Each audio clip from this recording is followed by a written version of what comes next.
do not describe myself as a black woman because that gives too much power to my blackness.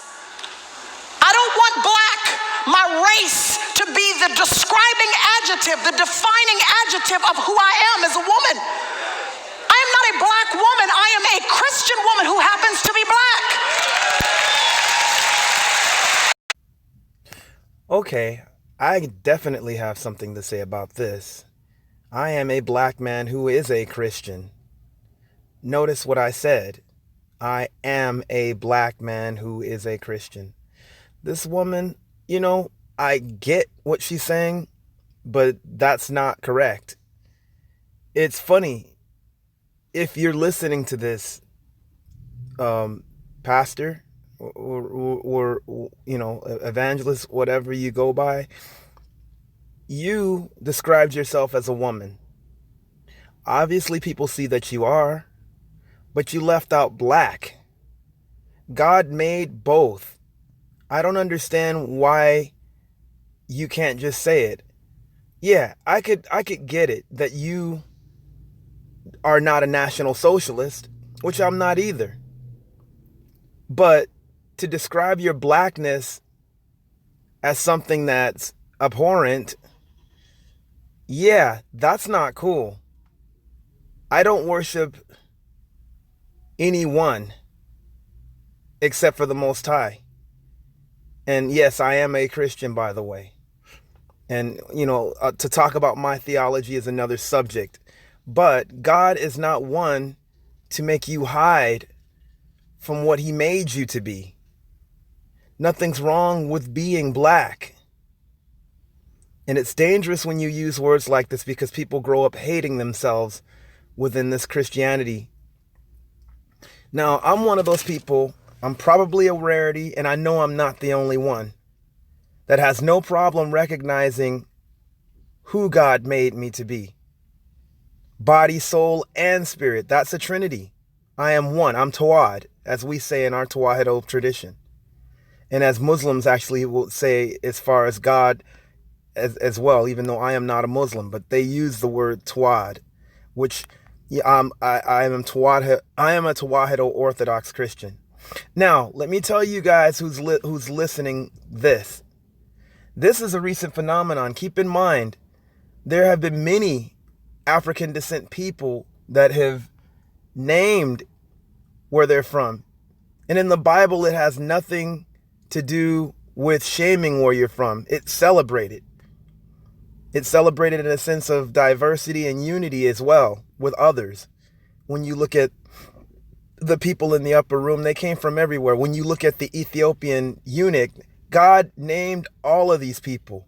And it wasn't something to where one is superior or degrading another. It was more or less to show that, hey, you are my handiwork. You are my art pieces. Think about it. Even in the earliest African churches, I belong to an Ethiopian Orthodox church. We also have Coptic and Syriac. Nothing's wrong with that. Now, I'll be honest. One thing I'll say, and I think she was trying to say this, is that something like this should not divide us as human beings. I understand that. I'm all about that. I'm ecumenical that way. For you guys that don't know what ecumenical means, look it up. I'm totally copying Jason Black saying that. But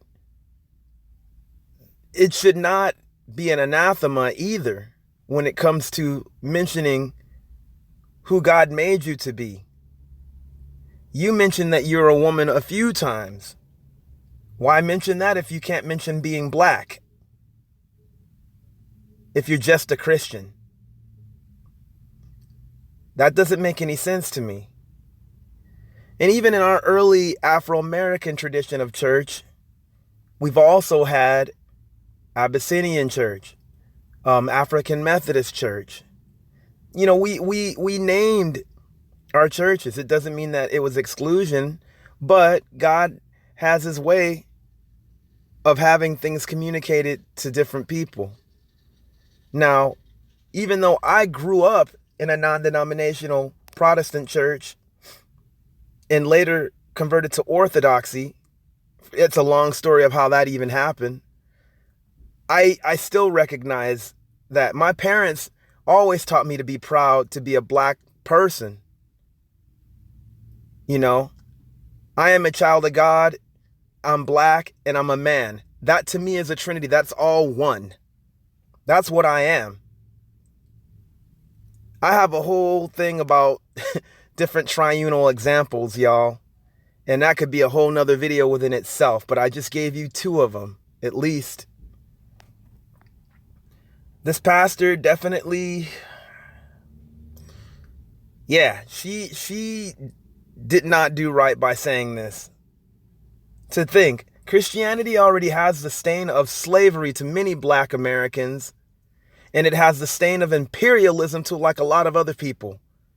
And it has a lot of blood on its hands, to the point where those who have fought for righteousness, those who have fought against racism, those who were the earliest of Christians also that were persecuted by the Roman Church until it became trendy, does not even give a say. You got people quoting white atheists saying that even Jesus does not exist. That's a whole nother story, but this woman does not have a clue of the legacy of white supremacy within Western Christianity. And I'll tell you this, there's been people that have pointed this out throughout the African American diaspora. Even before that, someone like Akimpa Vita, who was a proud African woman, who was also a Christian, but also did not deny that racism and imperialism and colonialism was trying to invade Africa. She led the revolt against that. That's real. Because we're Christians, it does not blind us from these things. She knew she was a black African woman, and unfortunately they burned her as a witch. Oh, it doesn't end there. I'm giving you guys, for all of you guys that are listening, this is just pretty much the other side of black Christianity. And I'm going to probably need to do a whole video on that. Because, I mean, I can go so much places with this. But anyway, getting back to blackness and Christianity. You had so many people that were resisting even after that. You know? I mean, shoot. Denmark Vesey, Nat Turner. Who else? I mean, the list goes on. David Walker. I mean, Harriet Tubman. The list goes on. And they were definitely aware of their blackness. They didn't shy away from it one bit because they knew what position they were in. And they knew what position that our people were in. You get to even people like Marcus Garvey and Father George, how could I forget? Father George actually was the chaplain for Marcus Garvey's UNIA movement. And I can't believe that I'm forgetting it because he's the first black Orthodox bishop, actually. He was more under a Syrian Orthodox diocese, though. That's a shame. I can't remember that. He was the guy that started the African Orthodox Church. But even that in its title is not getting away from blackness. This is not cool, man. You know, and if you want to even go even further than that, let's try James Cone. May he rest in peace. He passed away a few months ago. With black liberation theology, which pretty much not only summed up the civil rights movement and black power movement, his, I guess you can say, response to Western Christianity, white supremacist Christianity, with the same fire that King and Malcolm X had put together. But it was also to define a tradition of black people that were in the struggle that were Christians. So a lot of people might be surprised by listening to this video, but you are actually wrong. And being black And being a Christian does not contradict itself, because God made you who you are and to be proud of who you are. I understand you don't want to be judged by that, and that makes sense. I totally get that. And no one should be judged by the color of their skin. But realize where you are. You are made creatively. God made you creatively an African descent woman, just like God made everyone else. I know people might not agree with me on that, but we have different views. But God is the creator of all. And God has made all unique. It doesn't mean that we're pitted against each other at all. It just means that we are who we are. And it's very unique. And it's nothing wrong with acknowledging that. And the earliest of Christians had no problem acknowledging that. I am an Ethiopian Orthodox Tewahedo Christian. Keep in mind what I just said. And that's one of the oldest of churches, and they've been around longer than even the Catholic Church. Yeah, they acknowledge their blackness. They have no problem doing that. For thousands of years, they've acknowledged it. Hey, as a side note, I had to come back and make some corrections. I meant to say that so many black Christians that have fought against slavery, against injustice, and also when mentioning the early church, I feel that they don't get a say. I said give a say. I didn't mean to say that. I feel that a lot of us don't get the say because of the legacy of what people have done wrong in the name of God, in the name of the church, where there has been a history, an alternate history, a history that is a long-suffering history when it comes to fighting for the liberation of those who are oppressed. And that goes back to Isaiah 58, when it talks about the fast that God institutes for us to follow. And there's a long history of that. There's so many people from the early church that were martyrs. So many people, even when it comes to Black Americans or blacks in the diaspora, that fought, that were Christians, that fought for our liberation. I feel a lot of people are ignoring that. And it's kind of a crazy thing. If I have to be the only voice to speak on it, I will, because that history does exist. And it's more than people even think. So many movements were started by like a lot of black Christians, you know. Another thing I'm going to mention, speaking of black Christians, is I forgot the bishop's name, and it was the African Orthodox Church, meaning Afro-American, because I mean there were African churches even before what we know in America as the African Orthodox Church existed. I mentioned those earlier. Ethiopian Orthodox, Coptic Orthodox, Nubian Orthodox, and etc. But the guy, the bishop, was named George McGuire. He was actually the chaplain for Marcus Garvey's UNIA movement.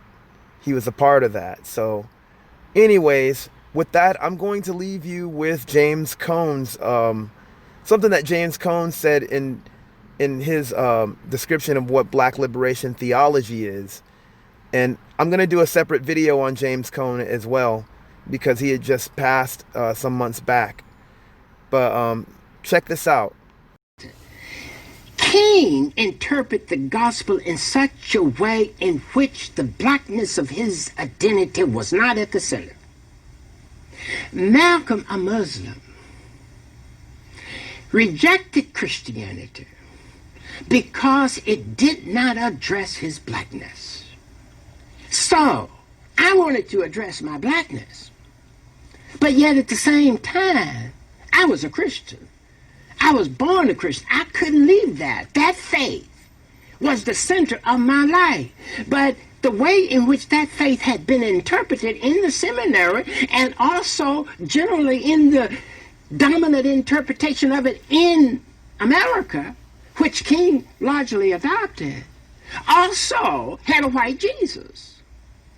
Now, how are you going to get a European white Jesus in Palestine?